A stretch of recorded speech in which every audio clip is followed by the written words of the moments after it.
Hello everyone, welcome back to इल्म हासिल करो आवर यूट्यूब चैनल। हमारी हमेशा से कोशिश होती है कि हमारे व्यूअर्स परफेक्ट और अच्छे तरीके से इंग्लिश सीख सकें। तो इसी सिलसिले में हम आज से टेंस शुरू कर रहे हैं। तो आज हमारा फर्स्ट लेसन है जिसमें हम प्रेजेंट इंडेफिनिट टेंस, उर्दू में जिसे फ़िलहाल मुतल्लिक कहते हैं, इसका इंट्रोडक्शन सीखेंगे। तो अगर आप हमारे चैनल पर नए हैं तो इसे लाइक और सब्सक्राइब ज़रूर कीजिएगा। और हाँ, वीडियो को शुरू से लेकर आखिर तक देखना मत भूलिएगा। So let's get started. Present indefinite tense, जिसे उर्दू में फ़िलहाल मुतल्लिक कहते हैं। अब प्रेजेंट इंडेफिनिट टेंस कहते किसे हैं? तो ये कि किसी काम का भी करना, होना या सहना अगर मौजूदा ज़माने में पाया जाए तो इसे प्रेजेंट इंडेफिनिट टेंस कहते हैं।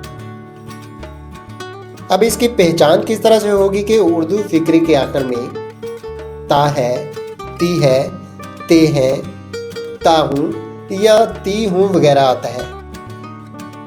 तो यहाँ ये बात नोट कर लीजिए कि जब तक आपको उर्दू में फिक्रों की पहचान ना होगी, आप इंग्लिश में इसे परफेक्ट तरीके से नहीं सीख सकते। तो सबसे पहले आपको उर्दू में जानना होगा कि क्या ये वाकई प्रेजेंट इंडेफिनिट टेंस है। मिसाल के तौर पर यहाँ एक सेंटेंस है, असलम स्कूल जाता है। दूसरा सेंटेंस है, वो खाना पकाती है। थर्ड वन है, लड़के गाना गाते हैं। तो यहाँ आपने देखा कि असलम स्कूल जाता है, इसके आखिर में ता है आ रहा है। तो इससे हमें पहचान हो जाती है कि ये प्रेजेंट इंडेफिनिट टेंस या फ़िलहाल मुतल्लिक का जुमला है। हमारे पास जो दूसरा सेंटेंस वो है, वो खाना पकाती है। अब इसमें आपने नोट किया होगा कि आखिर में पकाती है, ती है आ रहा है। तो इसका मतलब भी ये हुआ कि ये भी प्रेजेंट इंडेफिनिट टेंस का सेंटेंस है या जुमला है। हमारे पास जो थर्ड सेंटेंस, लड़के गाना गाते हैं, इसमें आखिर में ते हैं आ रहा है। तो इससे भी हमें पता चलता है कि ये भी प्रेजेंट इंडेफिनिट टेंस का जुमला या सेंटेंस है। तो अब आपको पता चल गया कि प्रेजेंट इंडेफिनिट टेंस यानी फ़िलहाल मुतल्लिक की उर्दू में पहचान क्या होती है। अब हमारा नेक्स्ट स्टेप है कि अंग्रेजी में जुमला बनाने का तरीका क्या होता है। तो यहाँ ये बात याद रखें कि किसी भी प्रेजेंट इंडेफिनिट टेंस के उर्दू के जुमले को इंग्लिश में जब ट्रांसलेट करते हैं तो सबसे पहले सब्जेक्ट लगाते हैं, सब्जेक्ट जिसे उर्दू में फ़ाइल कहते हैं, और इसके बाद फेल या वर्ब की पहली फॉर्म का इस्तेमाल करते हैं, और सबसे आखिर में मफूल यानी ऑब्जेक्ट लगाते हैं। तो पहले हम सब्जेक्ट यानी फ़ाइल की बात करते हैं, जिसे इंग्लिश में सब्जेक्ट कहते हैं। तो सबसे पहले हमारे लिए जानना ज़रूरी है कि सब्जेक्ट क्या होता है और इसकी पहचान क्या होती है। तो यहाँ ये याद रखें कि जुमले में किसी भी काम करने वाले को सब्जेक्ट कहते हैं। मसलन हमारा पहला सेंटेंस था कि असलम स्कूल जाता है। यहाँ काम कौन कर रहा है? जी हाँ, आप बिल्कुल सही समझे। इसमें असलम सब्जेक्ट है जो स्कूल जाने का काम कर रहा है, तो इसलिए असलम को सब्जेक्ट कहेंगे। तो पीछे हमने सीखा कि सब्जेक्ट के बाद वर्ब की पहली फॉर्म इस्तेमाल करते हैं। वर्ब होता क्या है? इसी जुमले में काम के करने या होने को वर्ब कहते हैं। मसलन असलम स्कूल जाता है, इसमें जाता है वर्ब कहलाता है। तो असलम काम क्या कर रहा है? जी हाँ, बिल्कुल सही समझे, वो स्कूल जाता है। मज़ीद ये नोट कर लें कि वर्ब की 3 फॉर्म्स होते हैं, फर्स्ट फॉर्म, सेकंड फॉर्म और थर्ड फॉर्म। और प्रेजेंट इंडेफिनिट टेंस में हमेशा वर्ब की पहली फॉर्म लगाते हैं।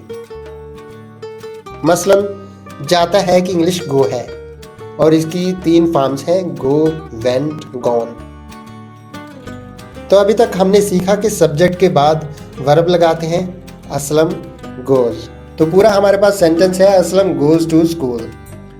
तो अब हम प्रेजेंट इंडेफिनिट टेंस में मफूल यानी ऑब्जेक्ट लगाएंगे। तो ये बात याद रखें कि मफूल यानी ऑब्जेक्ट हमेशा फिक्र के आखिर में लगाते हैं। मसलन असलम गोज टू स्कूल। तो मफूल होता क्या है? तो हम कहते हैं कि जिस चीज पर काम हो रहा हो इसे मफूल कहते हैं। मसलन असलम गोज टू स्कूल, यहाँ किस चीज पर काम हो रहा है? यहाँ स्कूल पर काम हो रहा है। मसलन असलम गोज टू स्कूल, यहाँ स्कूल पर काम हो रहा है।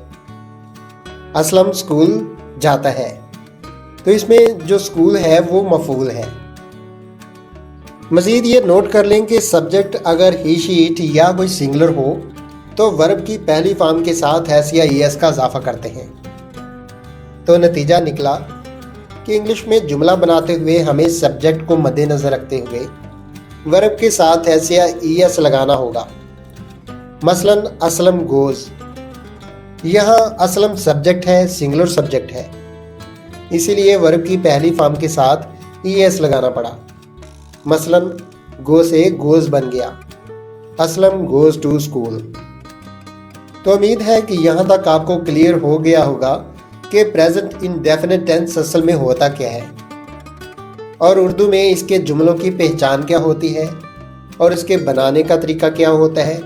सबसे पहले सब्जेक्ट आता है, वर्ब आता है और लास्ट में ऑब्जेक्ट। तो हमारे पास जो अगले दो जुमले हैं आप इनकी खुद से इंग्लिश कर सकते हैं। हमारे पास जो अगले दो जुमले हैं वो ये हैं, वो खाना पकाती है और लड़के गाना गाते हैं। अब दूसरे सेंटेंस को लीजिए, वो खाना पकाती है। सबसे पहले हम सब्जेक्ट लगाएंगे, सब्जेक्ट है शी। याद रखें अगर वो लड़का हो तो उसके लिए ही इस्तेमाल करते हैं, अगर लड़की हो तो इसके लिए शी इस्तेमाल करते हैं। सब्जेक्ट हम शी लगाएंगे, इसके बाद वर्ब लगाएंगे। वर्ब है पकाती है, शी कुक। क्या पकाती है? इसके बाद ऑब्जेक्ट लगाएंगे, खाना पकाती है, शी कुक फूड। तो यहाँ चूंकि सब्जेक्ट सिंगुलर है इसलिए वर्ब के साथ एस या ईएस का इजाफा करेंगे। तो हमारा सेंटेंस होगा शी कुक्स फूड, वो खाना पकाती है। यहाँ सब्जेक्ट हमारे पास शी है और पकाती है ये वर्ब कहलाता है। और किस पर काम हो रहा है? खाने पर काम हो रहा है। जी हाँ, ये ऑब्जेक्ट है, वो खाना पकाती है, शी कुक्स फूड। इसी तरह हम नेक्स्ट सेंटेंस करेंगे, लड़के गाना गाते हैं, बॉयज सिंग सॉन्ग्स। सबसे पहले सब्जेक्ट हमने लगाया बॉयज, इसके बाद वर्ब लगाया सिंग और इसके बाद object songs, boys sing songs. तो यहाँ आपने देखा कि हमने सिंग के साथ कोई एस या ईएस का इजाफा नहीं किया।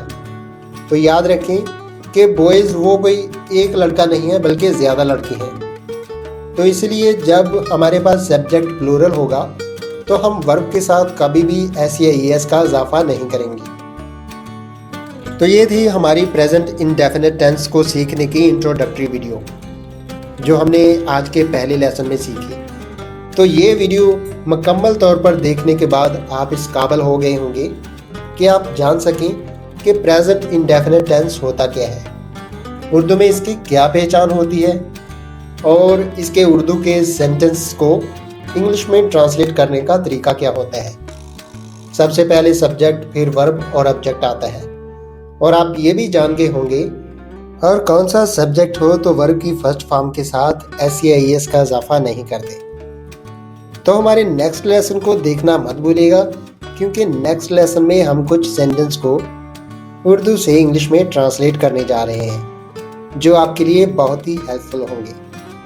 और वो वीडियो आपके लिए एक तरह की प्रैक्टिस होगी जिसे करने के बाद आप इस काबिल हो जाएंगे कि आप शॉर्ट और सिंपल प्रेजेंट इंडेफिनिट टेंस के सेंटेंस की उर्दू से इंग्लिश में ट्रांसलेट कर सकें। So don't forget to like and subscribe our channel and also share with your friends.